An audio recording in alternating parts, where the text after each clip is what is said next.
Hey guys, it's towniesimbuilds here, and welcome back to another episode of The Sims 4 Real Lore.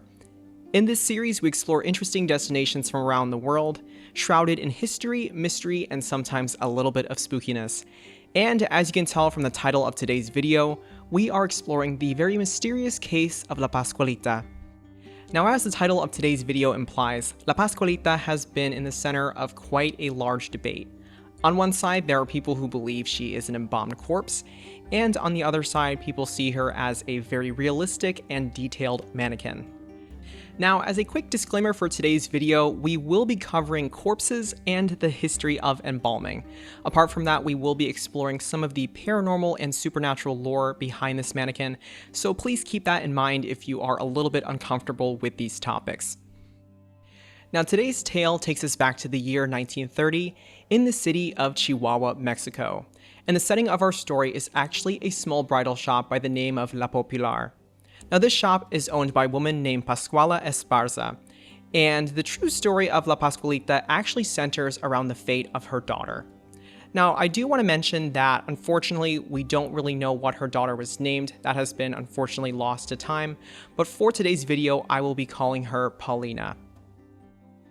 Now, the story of Paulina does vary a little bit, but there is one very important detail that is in fact confirmed.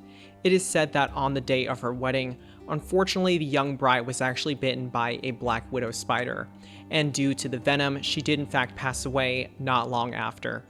In some versions of this story, it is said that Pascuala was actually very disapproving of the groom that Paulina chose to marry, and as a bit of anger and frustration or in grief, she fled from the shop and then became bitten by the spider. Other details say that her mother made a custom wedding dress for Paulina, and unfortunately, due to this tragedy, she was not able to wear it on her special day. Now, as a quick note, there really wasn't any information I could find about Pascuala's husband, and no information regarding any further siblings within this family. We also do not have the information or identity of the intended groom, so those again are more mysteries surrounding this lore. But anyways, there is a period of time that is unaccounted for. It potentially may be a couple weeks, maybe a month or two. But on the day of March 25th, 1930, there is a very interesting addition to the storefront window. Now, as customers came into the shop or as pedestrians walked by the store, they couldn't help but notice a very interesting brand new mannequin that was added to the space. The mannequin was definitely very different from others before it. It had a very realistic amount of detail. But most unsettling, however, was the strange resemblance to the shopkeeper's daughter. And it was definitely a fact that people would continue to point out after years and years of time. Now, as you may have already guessed, the mannequin today is very well known as La Pascualita, and this is obviously deriving from her mother's name Pascuala and using the 𝗧𝗛𝗡 diminutive from the Spanish language. Now, alternatively, there is a source known as the Haunted Librarian that did point out some interesting qualities in the word itself. Now, the family name of Pascual actually derives from Latin, meaning relating to Easter. And if you combine that meaning with the ita suffix, you could say that La Pascualita roughly translates to the young girl or young woman of Easter. So it's definitely an interesting connection. You can also see that given the time that the mannequin was presented, it was in fact 1 month before Easter in the year of 1930. Now, looking at La Pascualita herself, she is in fact a very detailed mannequin, if she is one indeed. Notably, her hair is made out of real human hair, supposedly, and she does have very large glassy eyes as well. They're also set with very thick and very detailed lashes, and overall, a lot of her facial structure is very similar to that of Paulina as well. Now, despite these facts, there are also some other weirdly realistic details that are usually not seen on mannequins. If you look at the pictures of her hands, for example, they have lots of detail. You can see a lot of the wrinkles, creases, and a lot of the fingerprint markings as well. Alarmingly, her nails are also very realistic. And on top of that, even though she does wear a full-length dress most of the time, it is said that her legs also have varicose veins that either protrude or were painted on as well. Similarly, her skin does have an eerie quality to it. It doesn't quite fit most of the standard mannequins, but it also isn't quite the warm flesh tone you'd see of a human. Now, taking all of these odd qualities into consideration, there is a very strong and highly debated argument on whether Pascualita is in fact an embalmed corpse or just a very detailed and realistic mannequin. Now, unfortunately for Pascuala, she was met with a lot of questioning over the years, and repeatedly she was claimed to deny that she ever embalmed her daughter and put her on display within her shop. Now, these accusations would continue on, unfortunately, until her death in the year of 1967. Now, unfortunately for us, we also have a very clear lack of records. We don't know if Paulina ever received a proper funeral, if there was ever an open casket, or even if she was cremated. We really don't have any information regarding these facts. And due to the lack of evidence of a proper burial, of course, there are more and more rumors of people who believe in the embalming of Paulina. Now, the part of La Pascualita that always comes into question are in fact her hands, and they have baffled both amateurs and experts alike. As I mentioned, they are very realistic. They have a lot of wrinkles, lines, and fingerprint markings.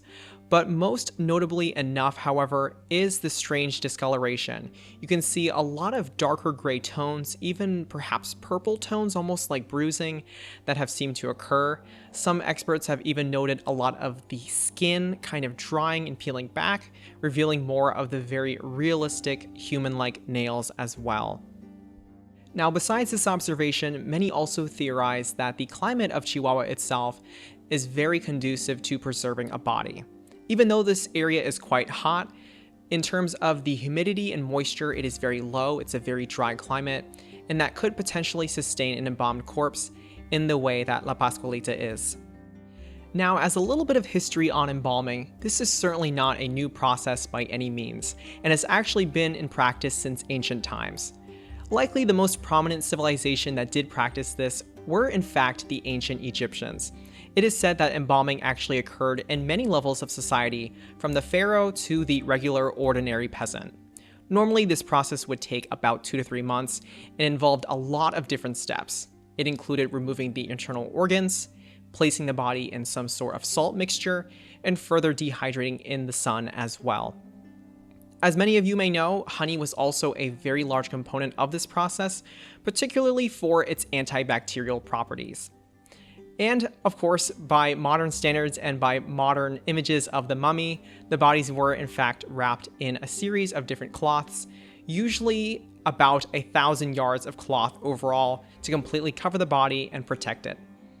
Now, since the time of roughly 6000 BCE, there have been many ancient cultures who also practiced embalming.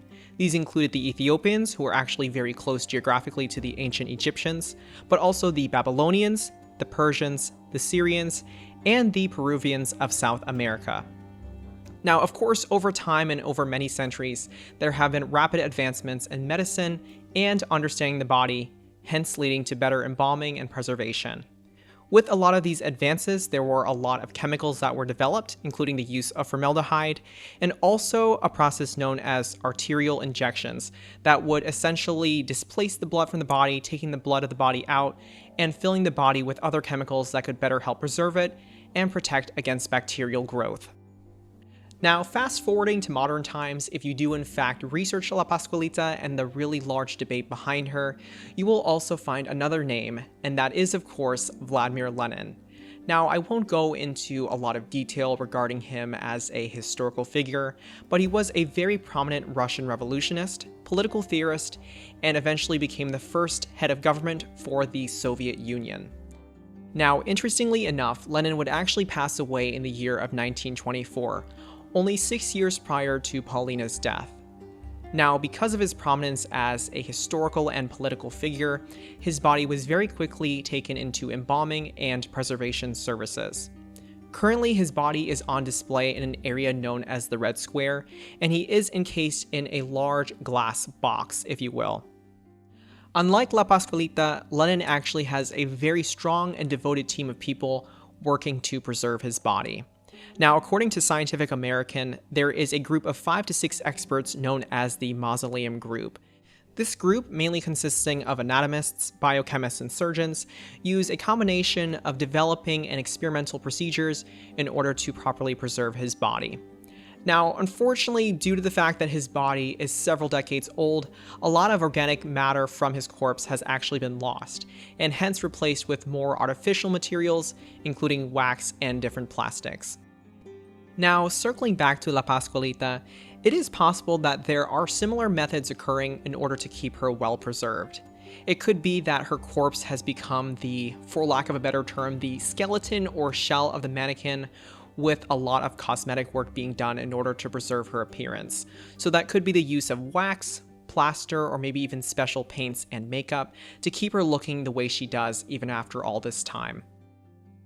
Now, of course, things like her original eyes were likely replaced with glass ones in order to, again, upkeep appearances. Now, despite some viable evidence, there is also a lot of arguments against this fact, claiming that La Pascualita is just simply a very realistic and detailed mannequin. This is actually the overwhelming consensus of a lot of experts, especially those working in the medical industry or in mortuary services. Now, looking at how she is displayed, unfortunately, she is not in some kind of airtight glass container. She is very well exposed to the elements, including different natural gases, pollutants in the air that could also further deteriorate her or even discolor her as well. Now, unfortunately, some claim that the climate of Chihuahua is not as dry as it seems, that there is in fact some level of humidity that would pretty much prevent her from being so well preserved if she is in fact a true corpse. On top of that, because she is a store mannequin, she is very repetitively handled, reportedly on a daily or weekly basis. Not to mention the unavoidable processes of rigor mortis, which would make her extremely difficult to move to the point that she may even become brittle or even become damaged in the process of trying to redress her and move her accordingly. Now, for most amateurs and experts on this side of the argument, there is a large consensus that La Pascualita is a very realistic, high-fidelity wax mannequin. It is possible that upon seeing her daughter's death and experiencing a lot of tragedy, Pascuala did in fact have this mannequin commissioned to look a lot like her daughter. Now, upon doing a little bit of deeper research, I was really excited to find a lot of interesting examples, particularly of wax mannequins from this era. Most of them, based on the antique resellers, list them at approximately the 1890s through the 1930s, so that is very much in line with La Pascualita.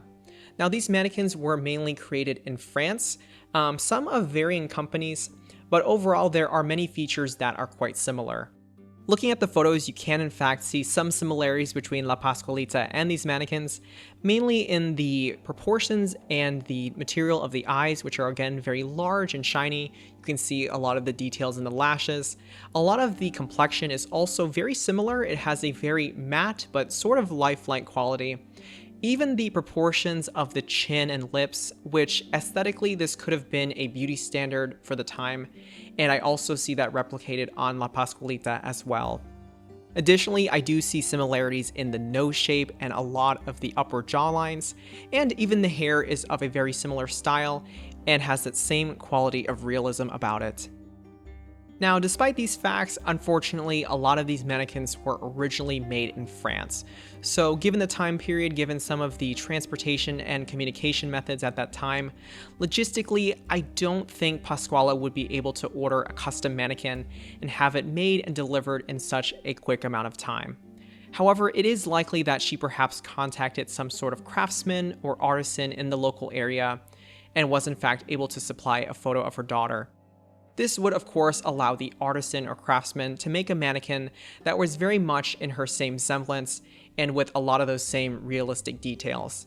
Now, one could even argue that perhaps some parts of her corpse were used, as macabre as that sounds. Perhaps the hair could have been hers, perhaps the nails could have even been hers. But obviously, you guys, that is just a lot of speculation and just another bit of food for thought. Now, apart from these two different sides of the story, there is another aspect of the supernatural and paranormal that does come into play, as many do believe that La Pascualita is in fact haunted. Some theorize that she is haunted or is a vessel for the late Paulina herself, and some even argue that her mother, Pascuala, did in fact come into the doll itself upon her death in 1967.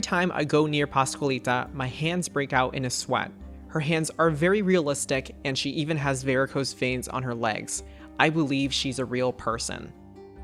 Now, looking at the adverse reactions of Sonia and a lot of the customers who've experienced Pascualita, it is likely that this effect is explained by the uncanny valley. The uncanny valley is a theory that was originally proposed in the year of 1970 by robotics professor Masahiro Mori. Essentially, Mori hypothesized that as a robot became more lifelike and human-like in appearance, people were more likely to respond in a positive emotional state. This would also hold true if the robot was extremely hyper-realistic.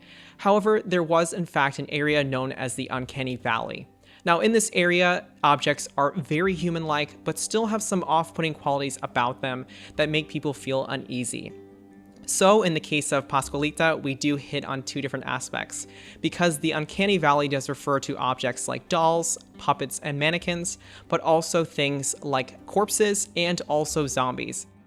Now, regardless of where you stand in the great Pascualita debate, there is still a lot of very fun and interesting lore about her. There is one legend in particular that describes a French magician visiting the city of Chihuahua. Based on this account, it is said that he became enamored with her, and with a little magic was able to bring her to life, dancing the streets with her until the sun rose. And of course, before any of the local residents could see them, he would then cast a spell on her to return her to her more inanimate state, positioned once more in the storefront window. Now, contrary to her own tragic backstory, it is said that La Pascualita also brings good fortune to young brides. Therefore, if you are a young bride visiting the store of La Popular, and you essentially decide to purchase the same dress that La Pascualita is wearing, La Pascualita will grant you with a long, loving, and happy marriage. Alright guys, and that is a wrap on the tale and the great debate of La Pascualita. Obviously, from what you can see in the video, I did my best to recreate La Popular based on the limited amount of photos I could find. I do think the exterior was pretty close, but a lot of the interior was sort of improvised, but hopefully it does make a really cool retail experience within your game.